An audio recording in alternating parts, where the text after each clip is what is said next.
Magandang hapon sa inyong lahat mga idol at ngayon lang tayo nakapag video at meron pala akong binili sa aking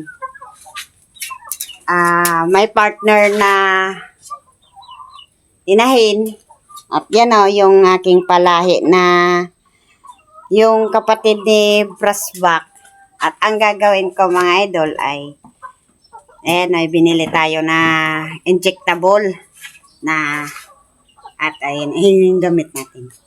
Amib para gumanda yung ano natin ng ating mga bibistag kasi ayan ay back to sister sila dun sa aking yung kapatid ni Brasback at yung pula at i-inject natin mga idol ng ano para gumanda yung katawan at para mag-matured dahil pinatner natin ng may inahin at ayan ay i-inject natin kasi yan ay galing ako kanina sa bayan at kararating lang kaso walang malaki to mga idol ano to LDI MEB ang gumawa nito. Itong 10 ml siya mga idol. LDI multivitamins. At this, ayan for injectable vitamins. At di tayo ano mga idol sa sa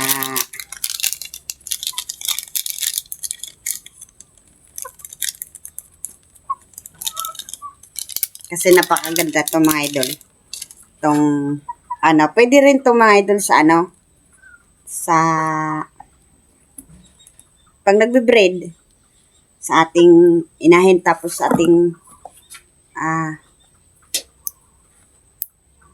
stag. Ang gagawin ko dito mga idol ay siguro dito pwede itong 0.3 yung ating i-inject.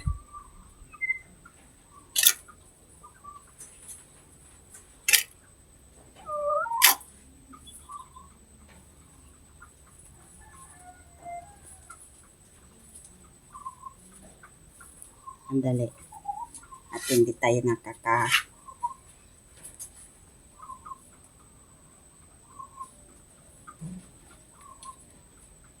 kuha.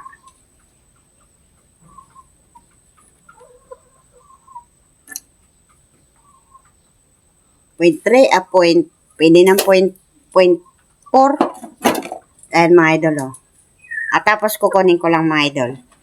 At yung mga may partner lang mga idol para mag-mature yung pangatawan ng ating mga bibistag kasi ayan.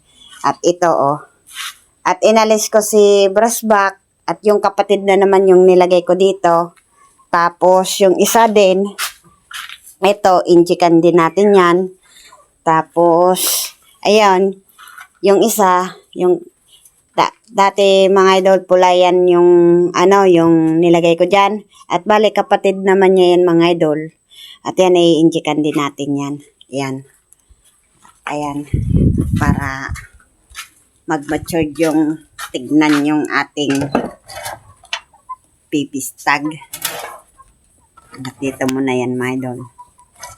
Kukunin ko yung ating nanunuka na tapang.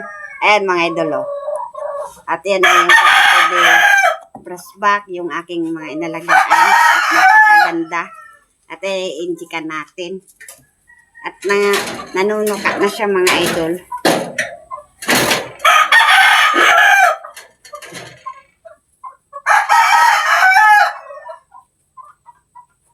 At nanunuka na. Dito tayo sa kabila kasi kahapon nagpasting ako kahapon mga idol para matapos ko pagpaligo. Bali ang napaligo ko mga idol ay yung mga old stag, tapos yung baby stag, ayun ang napaliguan ko kahapon at yung inahin ay hindi ko pa napapaliguan, siguro bukas. Ito, pagkatapos pagpaligo, nag-antibacteria flushing ako para hindi magkasipon yung aking mga baby stag tapos yung mga broodcock. Kaya nag-anti-flushing ako kahapon mga idol. Kaya dito natin i-inject sa kabila kasi dito ako nag-inject ng antibacteria flushing dito sa kaliwa. Kaya dito na naman tayo sa too para hindi mabugbog yung picture ng ating baby stag.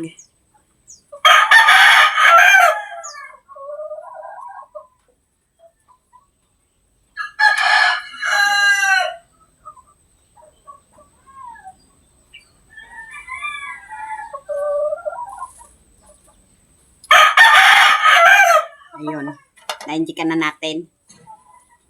At napakaganda nito mga idol. Itong, at shiny.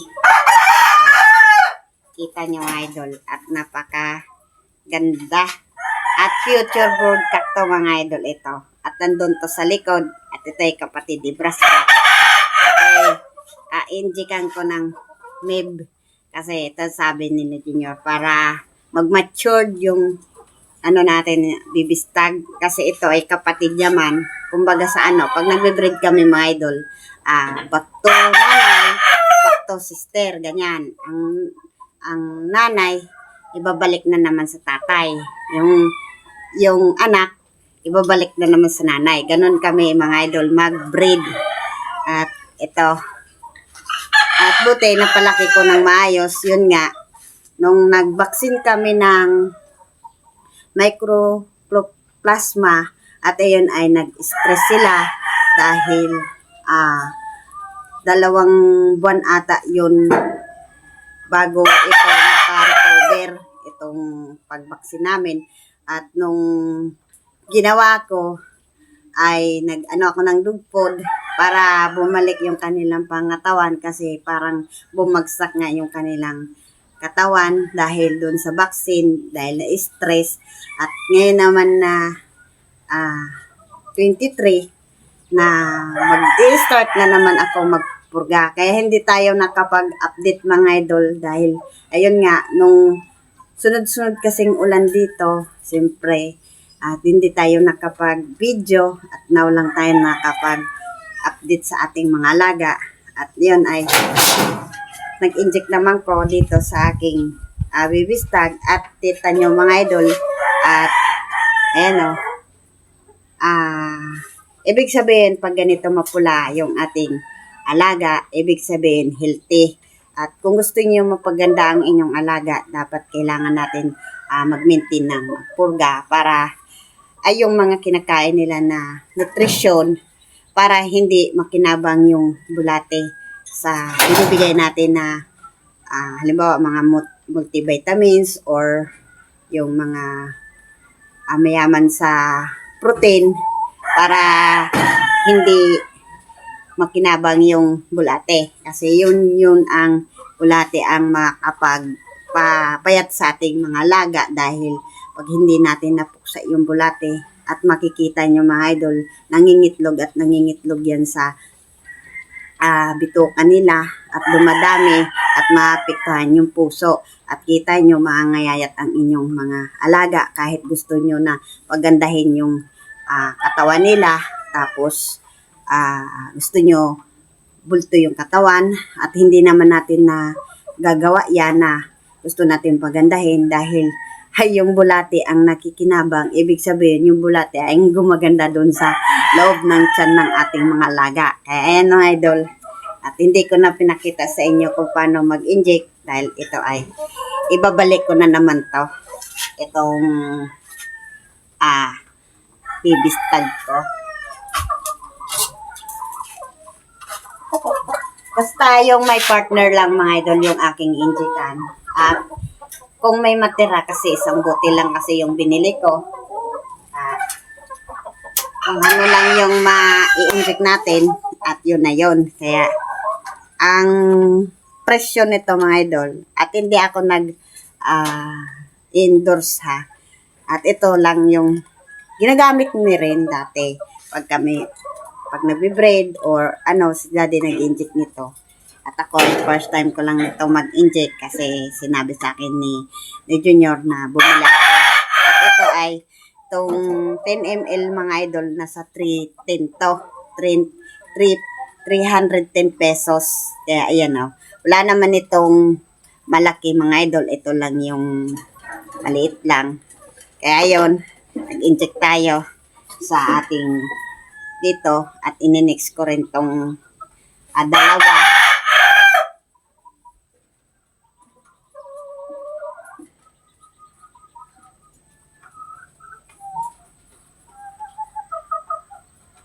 Basta lang mga idol.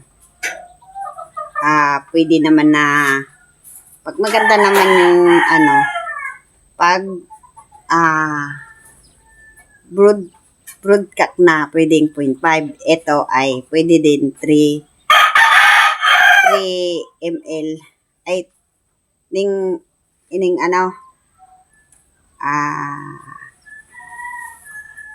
kasi may 0.3, 0.4, 0.5. Kaya ang gagawin ko para maganda-ganda 0.4. At kaya na rin to nila mga idol ang 0.4 para gumanda pa yung para mag-mature yung ating mga baby stag. At ayan mga idol, at nag-inject na tayo. At hindi ko na ipapakita yung next. Basta, ayan, update ko na kayo sa aking mga alaga. Close, yan. At tapos yung ating talisay. Ayan o. Tapos, ayan, hindi na maputik dito mga idol. Kasi nung ulan, grabe ang putik. Ayan siya o. Hanggang doon yan sa likod mga idol yung aking mga inalagaan. At ayan yung aking mga baby stag, si Bloss, at wala yung bawas. Tapos ayun pa o. At meron din akong palakad-lakad, ayan. At yung nakakulong ko dito, kikertor, pinalakad-lakad ko na para maano sila sa init. At ayan ay lilinisan na naman natin pag maganda na yung daanan doon sa kinukanan ko ng buhangin. At ayan, lalatagan na naman natin yan at aalisin yung buhangin na yan kasi may bakterya na yan. Tapos bago tayo lilinisan yan at natanggal natin at mag-spray din tayo ng antibacteria na pag-spray dyan. Tapos yung aking sigal hindi pa nangingitlog, ayan o. At may nilagay kong talisay at hindi pa nangitlog sigal, ayan. At nagaano pa siguro ng buringa. Yan, nag-update na tayo at mayroon tayong i-upload. At thank you pala dyan kay GPS.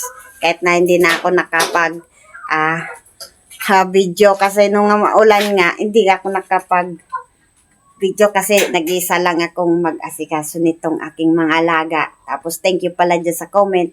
Kahit papano, at nanonood naman ako lagi kang video mo. At napakagandaan, idol yung mga inalagaan mong broodcock. At kahit nandyan lang sa bahay mo sa area, at least nalilinisan mo. At ito sa akin malawak. Minsan na ko rin na asikaso ko rin pa konti-konti at naglinis-linis.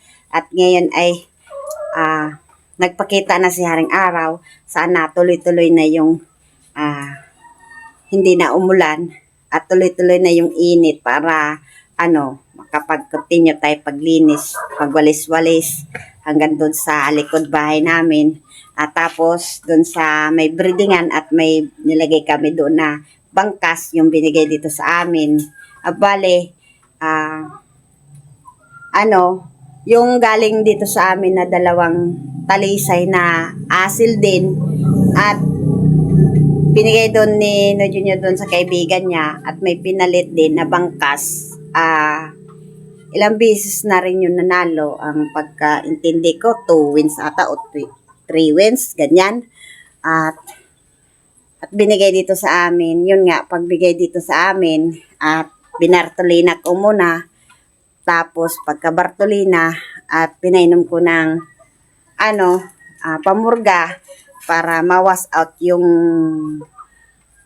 dala niya na mga halimbawa may bakterya. At yun, pagkatapos nun pag deworm at pinaliguan ko at tapos nilagay ko na doon sa breedingan para hindi siya magkasakit. Ngayon ay okay naman, tapos yun ay injikan din natin yun na MIB para yung aking mga inahin doon at mapalahian naman nun ng bangkas kasi nanalo na rin yun. Lahat naman dito mga idol sa aking mga palahi ko na mga broodcock at nanalo naman. Meron kaming 2 wins, meron kaming 3 wins at meron kaming nanalo din na unang laban at nanalo din yon. Kaya ganun lang yung ginagawa namin dito pag binibreed namin. At yun ngang iba, yung 2 wins tapos 3 wins. Wala naman diferensya. Ang diferensya nun sa aba at sa pag halimbawa kung anong desisyon ni Junior, pwede rin yun na i-enroll sa paaralan. Ayan mga idol. At hanggang dito na lang yung aking video. At kasi mag-inject pa ako dun sa likod. At dito, at hindi ko na ipapakita. Basta meron akong i-upload.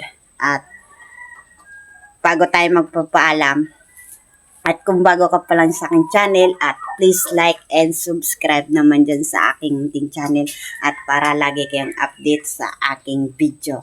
At thank you dyan sa aking mga subscriber kahit na bira lang tayo mag-upload. At yan ay sisakapin ko na mag-upload para dito sa ating YT. Kaya hanggang dito na lang at bye-bye!